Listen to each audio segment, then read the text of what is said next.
Êxodo capítulo 3. Grande é o Senhor. Deus fala com Moisés no meio da sarça ardente. Apacentava Moisés o rebanho de Jetro, seu sogro, sacerdote de Midian, e levando o rebanho para o lado ocidental do deserto, chegou ao monte de Deus, a Horebe. Apareceu-lhe o anjo do Senhor, numa chama de fogo, no meio de uma sarça. Moisés olhou, e eis que a sarça ardia no fogo, e a sarça não se consumia. Então disse consigo mesmo: irei para lá, e verei essa grande maravilha, porque a sarça não se queima. Vendo o Senhor que ele se voltava para ver, Deus, do meio da sarça, o chamou e disse: Moisés, Moisés. Ele respondeu: eis-me aqui. Deus continuou: não te chegues para cá, tire as sandálias dos pés, porque o lugar em que estás é terra santa. Disse mais: eu sou o Deus de teu pai, o Deus de Abraão, o Deus de Isaque e o Deus de Jacó. Moisés escondeu o rosto, porque temeu olhar para Deus. Amém? Pai querido, aqui estamos, Senhor, diante da Tua palavra.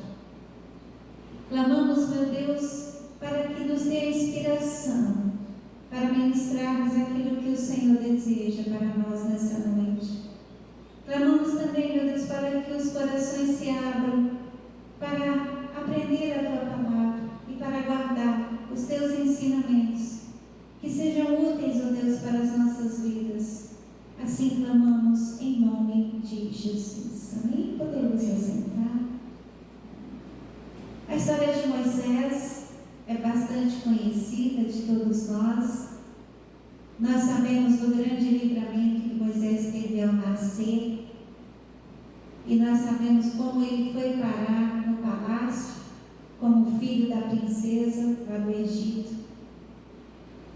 E aqui nós vemos o momento em que o Senhor chamou Moisés. Aleluia! Aqui nós vemos o momento em que Moisés teve um encontro com o Senhor. E Moisés, então, ele foi criado como um príncipe, nada lhe faltava.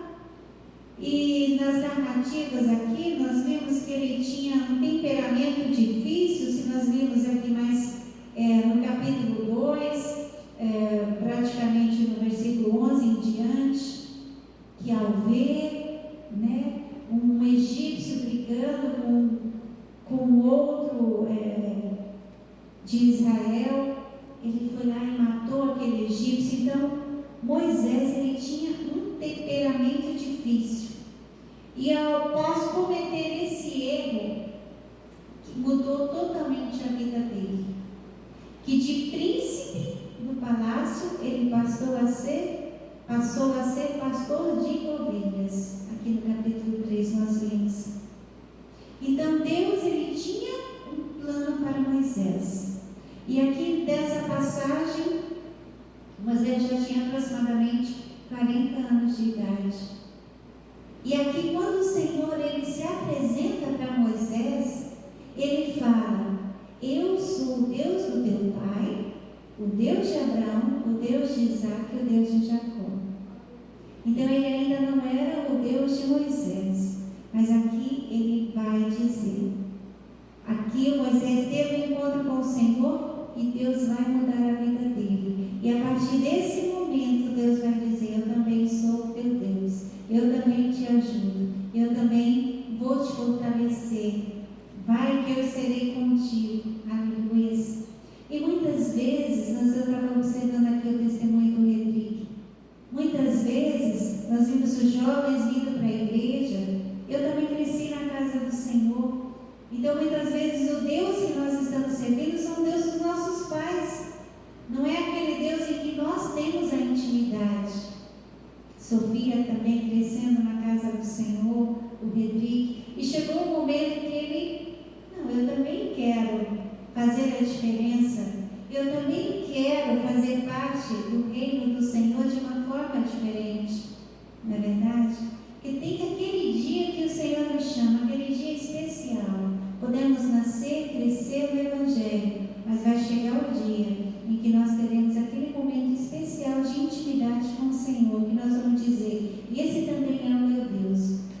só o Deus do meu pai, não é só o Deus da minha mãe, mas esse também é o meu Deus, aquele em que eu clamo, aquele em que eu confio. Aleluias. E aqui Deus tinha um plano para Moisés. Que plano era esse? Livrar o povo de Deus da escravidão. E Moisés, ele não sabia, ele questionou a Deus: mas quem sou eu? Aqui no versículo 11 ele fala: quem sou eu para ir a Faraó, para tirar os filhos de Israel do Egito? Mas o Senhor Deus, ele vai falando com Moisés, vai tirando toda a descrença do coração dele e vai falando para ele que quem capacita é Deus. Que se Deus mandou, Deus dará toda a cobertura necessária, Deus dará toda a providência essencial. E Deus também tem um plano para nós. E muitas vezes nós ficamos falando: mas quem sou eu? Eu não sou nada, não posso fazer nada. Mas Deus, ele é tudo em nossas vidas. Nós realmente não somos nada se formos agir por conta própria. Mas quando nós colocamos as nossas vidas na dependência do Senhor, quando nós nos humilhamos diante do Senhor, dizendo: Senhor, eu nada sou, me use pela tua misericórdia, me use pela tua graça, pela tua grandeza. E assim nós veremos o agir de Deus nas nossas vidas, nós veremos o agir do Senhor no nosso meio, aleluia, porque não se trata da nossa capacidade, mas se trata da nossa entrega. E quando nós nos entregamos ao Senhor, o Senhor vai nos capacitando. É claro que temos que cumprir a nossa parte, de orar, de buscar, de ler a palavra, de buscar a compreensão da palavra, de entendermos, o agir de Deus. E muitas vezes a gente fica argumentando como Moisés, mas mande outro, eu não tenho capacidade, eu não posso, eu não quero, eu sou isso, eu sou aquilo. Mas o Senhor, ele nos chama com as nossas imperfeições, o Senhor, ele nos chama com as nossas incapacidades, e ele vai nos aperfeiçoando, ele vai nos moldando para que ele venha nos usar da forma como ele quer. Às vezes é essa diferença que nós temos, essa incapacidade que nós temos, é que vai fazer a diferença no reino de Deus. Porque Deus nos criou diferentes, cada ser humano com um propósito, com uma diferença. Se formos todos iguais, seremos máquinas, mas nós somos humanos. Nós temos as nossas necessidades, nós temos as nossas limitações, mas o Senhor usa isso para nos aperfeiçoar para a sua obra, para o seu reino. Aleluias. Então aqui Moisés, ele começou então o seu relacionamento, a sua intimidade com Deus, tendo o Senhor como seu auxílio. E para isso a comunicação era essencial. Como que Moisés, antes de chegar diante do faraó, o que ele fazia? Falava com Deus. Ele ia diante do Senhor, conversava com Deus, Deus dava as instruções, ele ia lá. Voltando de lá, ele ia novamente e falava com Deus. Então essa comunicação, que é a nossa oração, ela é essencial, é ela que vai estabelecer o nosso vínculo com o Senhor, a nossa intimidade com o nosso Deus. Nós nunca podemos negligenciar essa comunhão, Quando nós podemos ver isso no dia a dia, quando nós temos um amigo chegado e que nós vamos conversando, todos os dias a gente tem um assunto novo, todos os dias a gente tem uma conversa, até mesmo entre o casal, entre os colegas, e assim somos nós com Deus. Quando a gente deixa de conversar, não dá aquela sensação de ficar faltando algo?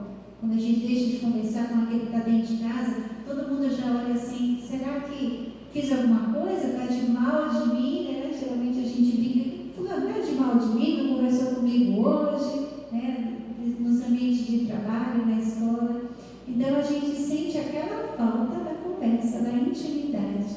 E assim é o nosso Pai Celestial. Ele também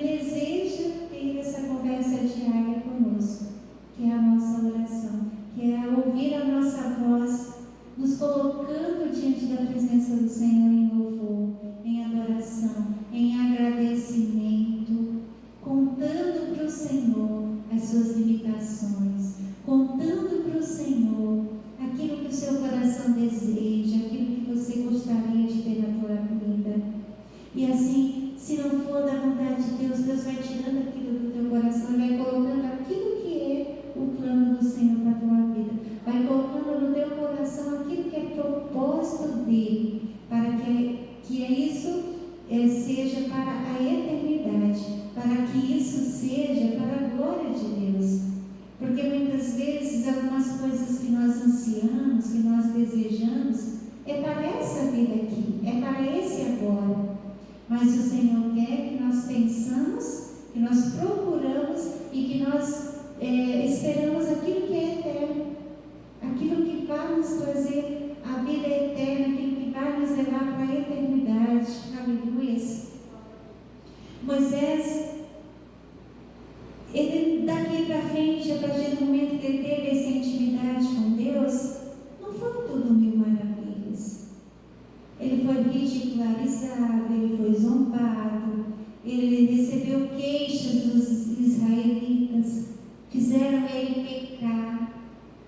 Então, na presença do Senhor, o inimigo ele sempre também vai estar nos colocando em situações para que a gente venha desistir. Mas nós precisamos ter um Senhor como nosso auxílio, porque diante de tudo isso Moisés falava com Deus e Deus orientava ele e Deus fortalecia ele. Aleluia. E eu sei que na vida do jovem não é diferente. Muitas vezes no meio dos amigos, na escola, no trabalho, vai ser ridicularizado, vai ser zombado por ser cristão. Mas você vai fazer o quê? Você vai brigar? Você vai querer? Não, você vai falar com Deus. E no tempo certo, Deus vai te honrar. Deus vai honrar a tua fé, Deus vai honrar a tua persistência em se manter fiel e em se manter constante na presença do Senhor. Aleluia. No início da caminhada de Moisés com Deus, ele não era um bom ouvinte. Deus falava, ele já retrucava, Deus falava, ele já retrucava, mais, que a gente sempre tem mais na nossa vida, né? Às vezes Deus fala e a gente, mas Senhor, devemos dizer sempre, Senhor, eis-me aqui. Se tu queres isso para a minha vida, eu farei. Se tu queres que eu vá, eu irei. Porque se o Senhor está me chamando, é porque o Senhor vai me sustentar. Porque se o Senhor está me chamando, é porque o Senhor vai me conduzir. E diante da palavra do Senhor, nós não precisamos ter medo, porque é Ele quem nos direciona, é Ele quem nos capacita e é Ele quem nos prepara para toda boa obra. Amém? Aleluia. Então que essas palavras sirvam de motivação para nós. Diante da dificuldade, não colocarmos limitações. Diante das dificuldades, nós nos recorremos ao Senhor que nos criou, que nos chamou, que tem nos direcionado para fazer a tua obra. Temos ouvido o chamado do Senhor para o evangelismo, temos dito, eis-me aqui, e aqui estamos. Temos ouvido o chamado do Senhor para o culto de jovens e temos dito, eis-me aqui, e aqui estamos. Porque tem aqueles que falam, eis-me aqui, mas não estão aqui. Não é verdade? Então, na nossa palavra, nós sejamos sinceros com Deus. E aquele dia que nós não estivermos tão bem, pode ser emocionalmente, pode ser espiritualmente, sejamos sinceros com Deus também. E Deus, Ele entende, porque Ele sabe da nossa capacidade humana, Ele sabe das nossas dificuldades. Nós chegamos com Deus e falamos, Senhor, hoje eu gostaria de fazer isso, mas não estou bem. Se você se derrama diante da presença do Senhor, Deus vai te fortalecer, Deus vai te orientar, e assim você será reerguido, você será restabelecido. Aleluia. E quantas vezes a gente passa um dia difícil, um dia cansativo, um dia que a gente está mais para baixo, mas a gente vem para a casa do Senhor mesmo assim, e a gente sai daqui renovado, revigorado, porque a presença do Senhor nos traz essa alegria, a presença do Senhor ela nos renova, e as misericórdias do Senhor sobre nós, o amor de Deus para conosco nos fortalece. Amém? Louvado seja Deus. Coloca o playback lá para mim, por favor, pastor. Ousado amor. Aleluia. Vamos ficar de de pé e vamos cantar essa canção. Mas cante do íntimo do teu coração, feche os seus olhos e agradeça a Deus, porque antes de nascermos, antes de existirmos, o Senhor já tinha propósito para nós. Aleluias. Grandioso Deus, ousado amor da mulher.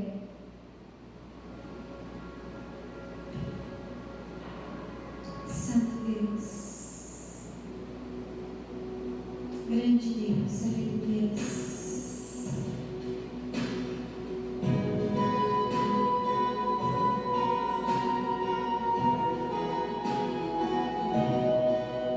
Louve e agradeça a Deus por ter te chamado, por ter te escolhido.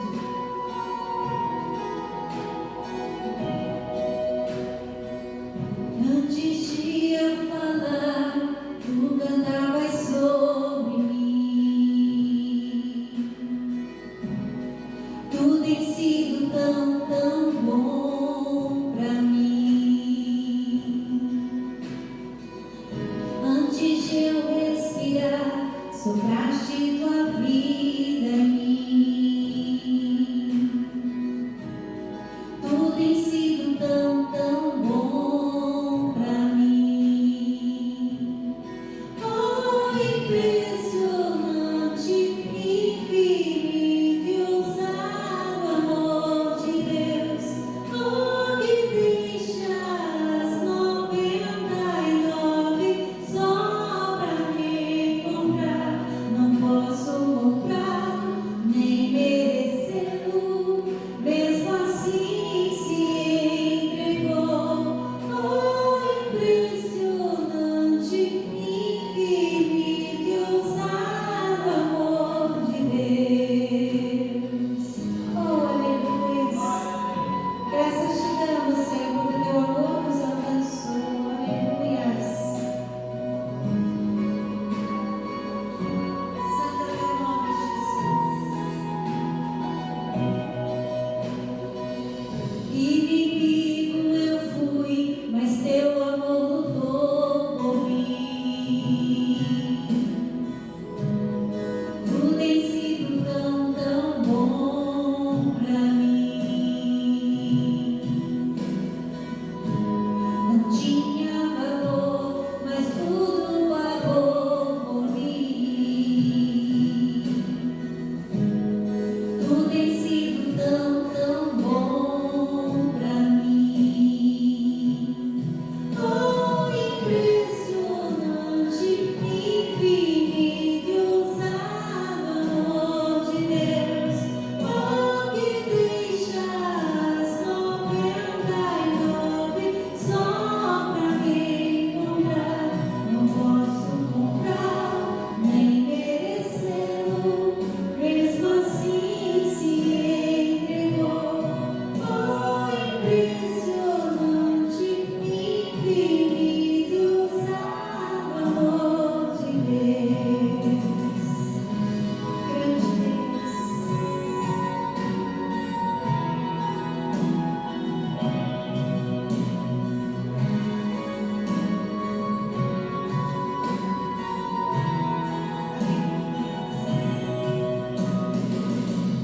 Traz luz para as sombras, escala montanhas pra me encontrar. Derruba muralhas, destrói as mentiras pra me encontrar. Traz luz para as sombras, escala montanhas pra me encontrar. Derruba